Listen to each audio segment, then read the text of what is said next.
What's going on, guys? Welcome back to the channel. Today we're going to be finishing up project Beatbox.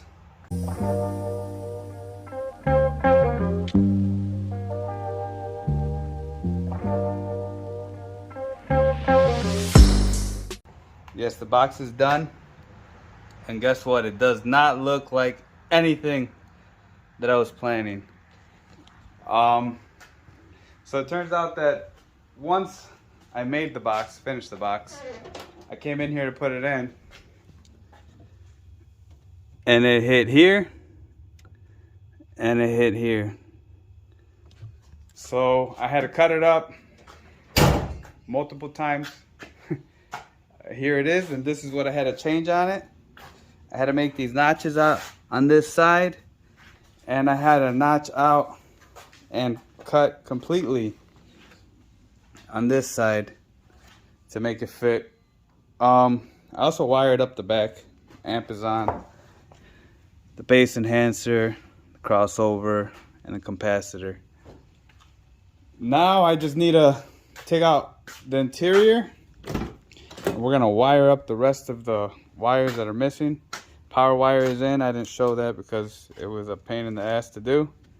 But now the back seat's halfway out. Now we gotta take out the front seats, both of the front seats. Once we finish putting the front seats back in, I'll put the box in and we'll listen to it. Let's hop on that, guys.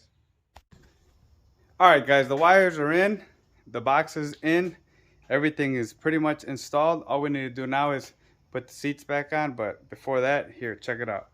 Let me get a light for you guys. This is what I got going on.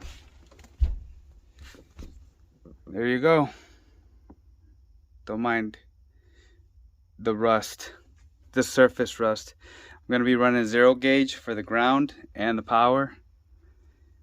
And everything else is pretty simple. Your RCAs and your remote, and that goes over your radio, and that's that. Excuse the mess.